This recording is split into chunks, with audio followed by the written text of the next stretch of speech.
Sports academy को खोलना इतना आसान नहीं था। स्पोर्ट्स फेडरेशन से परमिशंस लेना, उसके बाद सारे सिक्योरिटी चेक, प्रोटोकॉल्स की गाइडलाइन को फॉलो करना, स्टाफ और कोचेस को हायर करना, इन सभी मामलों को सुलझाते सुलझाते विराज को 1 महीने से भी ज्यादा का समय लग गया था। ऊपर से स्पोर्ट्स एकेडमी को खड़ा करने के अलावा और 50 करोड़ का खर्चा होने वाला था। विराज की पलटन को अपने कैपिटल का भी ध्यान रखना था। हालांकि विराज के लिए 50 करोड़ रुपए कोई बड़ी अमाउंट नहीं थी, लेकिन अभी उन लोगों को प्रॉफिट पर ध्यान देना था क्योंकि 3 साल का समय बीतता जा रहा था। ऐसे में खर्चे करना उनके लिए सही नहीं था और वो इन खर्चों को अभी बिल्कुल भी अफोर्ड नहीं कर सकते थे। विराज को एक बार के लिए ये ख्याल आया कि वो अपने परिवार से पैसों की मदद ले ले। आखिर उसके पिता ने उससे कहा था कि वो हमेशा उसका साथ देंगे। लेकिन जब विराज ने इस विचार पर गौर किया तो उसने तय किया कि जब तक उसके पास कोई आखिरी रास्ता नहीं बचेगा तब तक वो इस सफर पर नहीं निकलेगा। विराज ने जानवी और प्रखर से मदद मांगी, लेकिन इतने कम समय में 50 करोड़ का इंतजाम कर पाना उन दोनों के लिए आसान नहीं था। पैसों की कमी की वजह से जानवी की कंपनी अब एक अलग ही विवाद में पड़ गई थी। अगर हमारे पास कोई भी सोल्यूशन नहीं निकल रहा है तो फिर ठीक है, हम स्पोर्ट्स एकेडमी के इनॉग्रेशन को कुछ समय के लिए टाल देते हैं। कुछ समय बाद जब हमारे पास 50 करोड़ रुपए आ जाएंगे तब ओपन कर देंगे। जानवी की कंपनी के एक सीनियर एम्प्लॉय ने कहा, नहीं, ऐसा नहीं हो सकता है। हमारे पास ज्यादा समय नहीं है।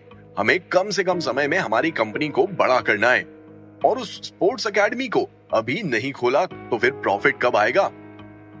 अभी समर वेकेशन भी चल रहे हैं, ज्यादा से ज्यादा एडमिशन होंगे और इससे हमें ही फायदा होगा।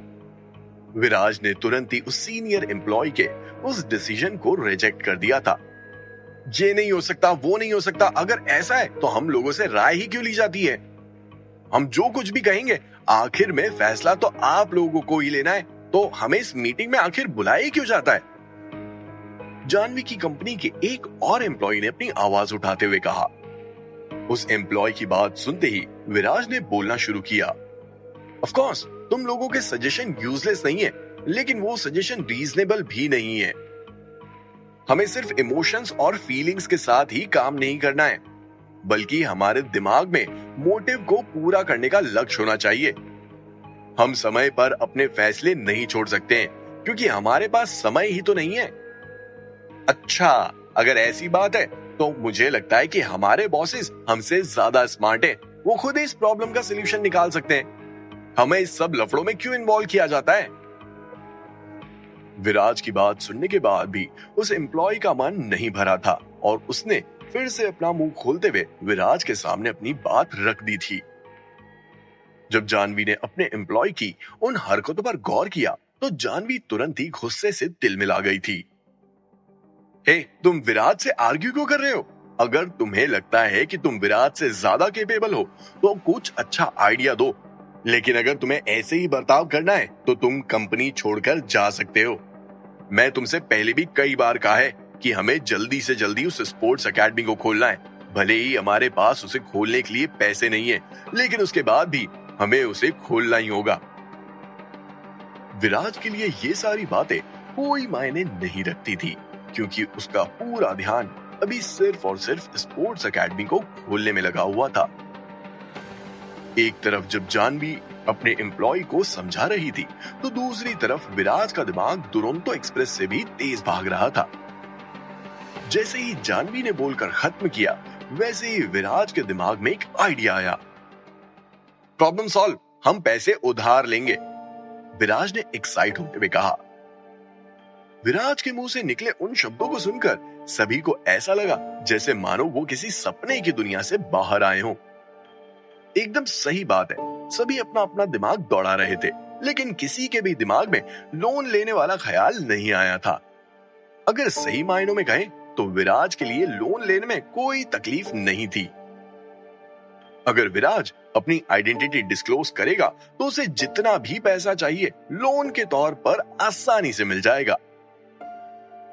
अगर 3 साल के अंदर अंदर जानवी की कंपनी चल गई तो वो लोन अमाउंट का पैसा चुकाना उनके लिए कोई बड़ी बात नहीं होगी। हाँ, हालांकि अगर जाह्नवी की कंपनी नहीं चली तो फिर उस लोन का अमाउंट चुकाने में उन लोगों को खासी दिक्कत आएगी।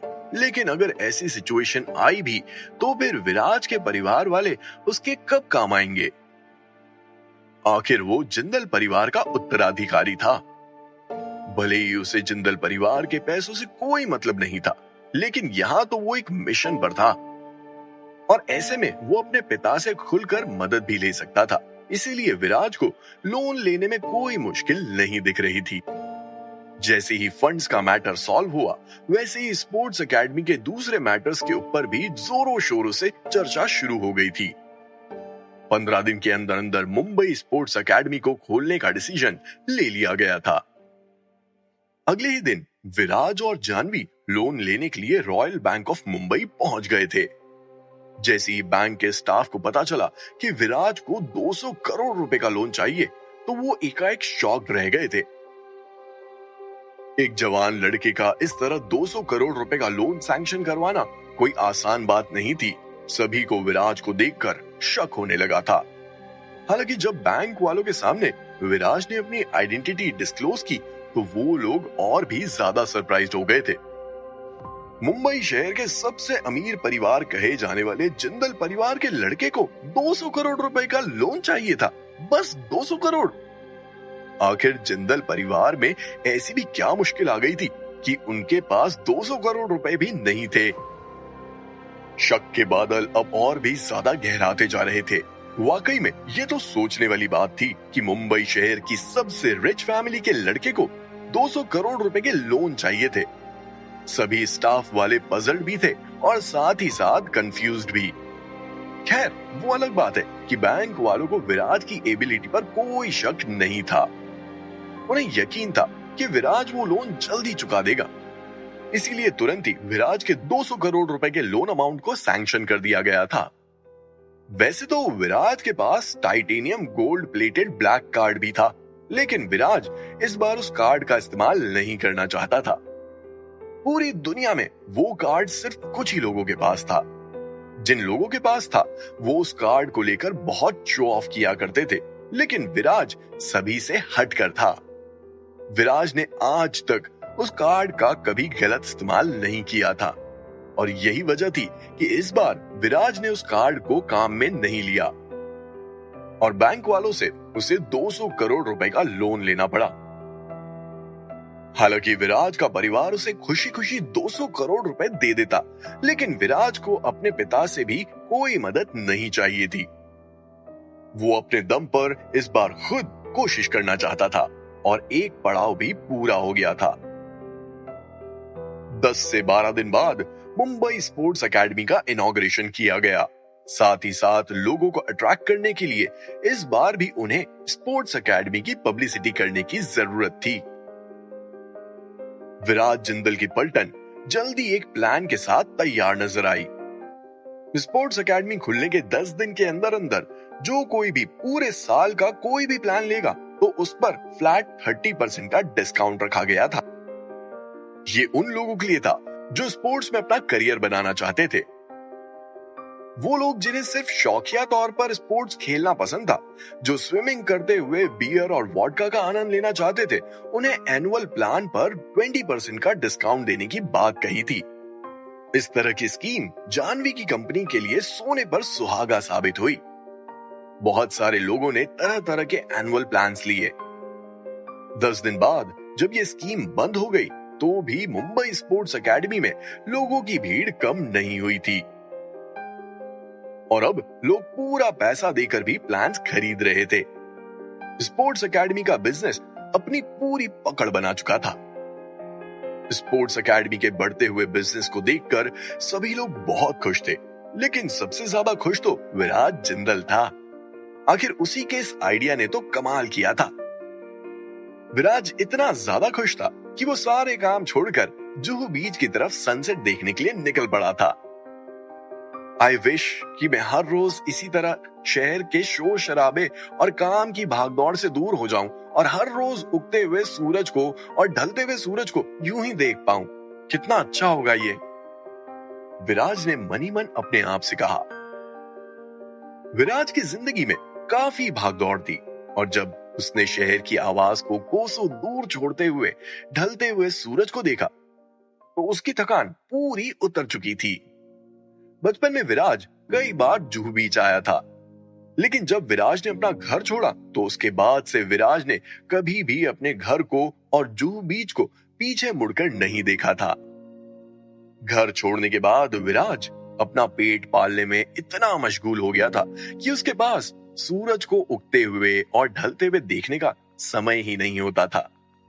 लेकिन आज कई सालों के बाद विराज को काफी अच्छा लग रहा था। रही जानवी की कंपनी को अच्छे से मैनेज करने की बात, तो विराज की तरफ से पूरा 100% मिल रहा था। अपनी पूरी जान फूंकते हुए विराज जानवी की कंपनी के बिजनेस को आगे बढ़ाने में लगा हुआ था। वो ये सब सिर्फ जानवी के लिए ही नहीं कर रहा था, बल्कि अपने पिता और बहन शालिनी के साथ साथ विराज इस मिशन में अपने आप को भी बराबर का हिस्सेदार समझता था। जिंदल परिवार के कुल के लोगों ने जो विराज को टास्क दिया था वो बिल्कुल भी आसान नहीं था, लेकिन उस टास्क को पूरा करने के लिए विराज को अपनी पूरी एड़ी चोटी का जोर लगाना था, क्योंकि जिंदल परिवार को आगे बढ़ाने के लिए जिंदल परिवार के और भी कई सदस्य थे। विराज को पहले अपने आप को कुल का सदस्य बनाना होगा और उसके बाद अपने परिवार वालों से भी उत्तराधिकारी की जंग लड़नी होगी।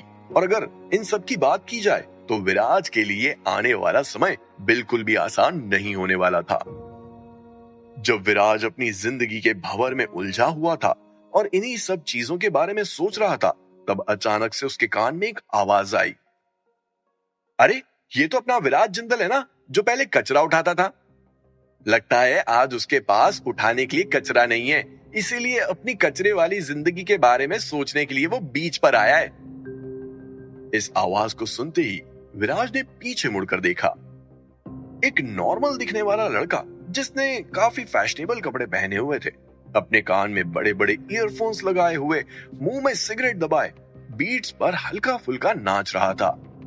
उस लड़के को देखकर विराज ने हंसते हुए कहा, ओह, ये तो मिस्टर प्रतीक है, बहुत समय बाद। जब प्रतीक ने सुना कि विराज ने उससे इतने तमीज से बात की है, तो प्रतीक का मूड और भी ज्यादा अच्छा हो गया था। विराज, आज तुम्हारे हाथ में और तुम्हारी पीठ पर मुझे कोई कचरा नहीं दिख रहा है। उम्मीद करता हूं कि तुम अब उस काम को छोड़कर कुछ अच्छा कर रहे होंगे। प्रतीक की बात सुनकर विराज ने तुरंत ही अपना सर हिलाया और मुस्कुराते हुए कहा, सही पकड़े हैं, मैं अच्छा काम कर रहा हूं, अब मुझे कचरा उठाने की जरूरत नहीं पड़ती है। हालांकि विराज के कहने का ये मतलब नहीं था कि कचरा उठाने वाला काम बुरा है या फिर गंदा है, क्योंकि आखिर कई सालों तक विराज ने वही काम किया था। लेकिन यहाँ पर विराज सिर्फ और सिर्फ प्रतीक को यह बताना चाहता था कि उसने कचरा उठाने वाला काम छोड़ दिया है और अब जो भी काम कर रहा है वो उसके लिए अच्छा है। क्या बात है, सुनकर अच्छा लगा, मुझे वाकई में खुशी हुई। क्या तुम मेरी खुशी को दोगुना नहीं करना चाहोगे? यार, तुम्हें मुझे एक ड्रिंक पिलानी चाहिए। प्रतीक ने चतुराई दिखाते हुए विराज से कहा। प्रतीक की बात सुनकर विराज का क्या रिएक्शन होगा? क्या विराज प्रतीक को ड्रिंक पिलाएगा? ये प्रतीक किस तरह का इंसान लग रहा था? क्या वो भी विराज का मजाक बनाएगा या फिर वो विराज से दोस्ती का हाथ आगे बढ़ाएगा? क्या प्रतीक विराज की पलटन में शामिल होगा? अगर ऐसा हुआ तो प्रतीक विराज के किस काम आ सकता था? क्या विराज को प्रतीक से कोई फायदा होगा या फिर प्रतीक भी औरों की ही तरह विराज को बुली करेगा और उसके बाद विराज उसे भी तबाह कर देगा? जानने के लिए सुनिए कैश ऑन माई माइंड, सिर्फ और सिर्फ पॉकेट एफएम पर।